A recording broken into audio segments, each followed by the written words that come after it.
American Psycho is a psychological horror movie. Its enigmatic reality is exposed before us at the end. It is the time of 1998. The main character of the movie, named Patrick, comes on the scene. He is an investment banker of New York City. His life is fabricated to a large extent, which he pretends while wearing the expensive clothes and visiting the expensive restaurant. He does so in order to inspire his aristocratic companions and his fiancée. Even Patrick has no affections for many of them. Patrick is telling them about his life. As which things do he use? As the designer's dresses, expensive furniture, special music collection, and many more. His companions and his surroundings are also like him.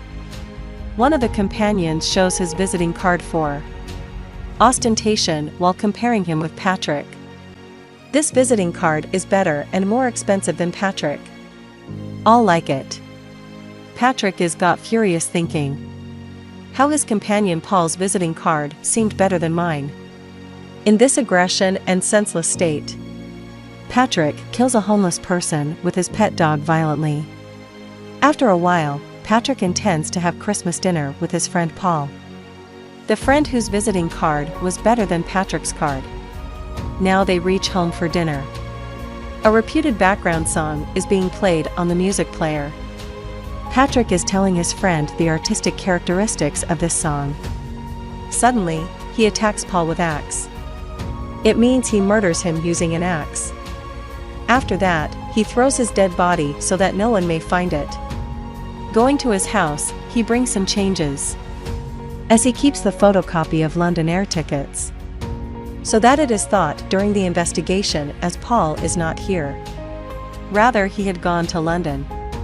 Then a private detective is shown, who has been investigating from Patrick about his lost friend. Anyhow, the story moves on.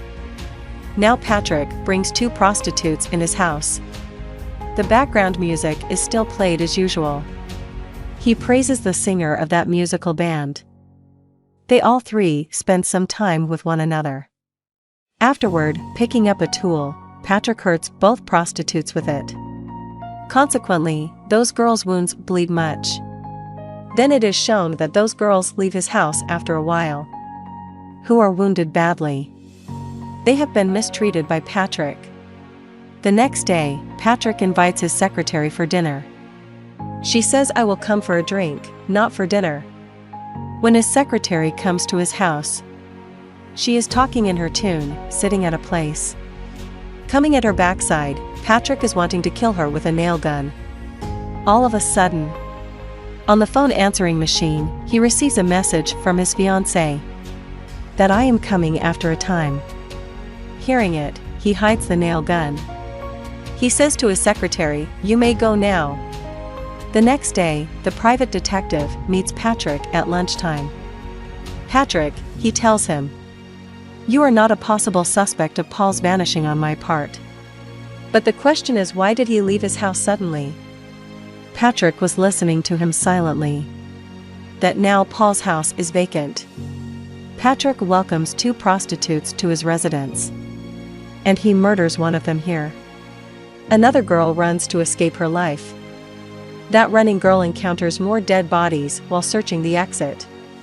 Undressed, Patrick chases her. At last, he throws a chainsaw on that girl. Actually, the chainsaw is a big saw for the cutting of woods. That running girl is also died because of the fallen chainsaw on her. After a time, Patrick is going to use his ATM in a time. There he notices a cat. While using ATM machine, a written statement is displayed on a screen as "Feed me a stray cat." It means, "Feeds me a stray cat." This message is received by an ATM machine. Patrick is about to kill that cat. A lady forbids him after coming, "What are you doing with this innocent cat?" But Patrick shoots that lady.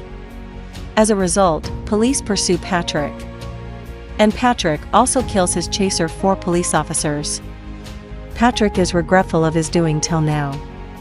So he calls his lawyer and confesses his all committed murders. It means he was wanting to be arrested. He confesses that he himself had murdered all. All conversations are being recorded in the phone recording machine of the lawyer.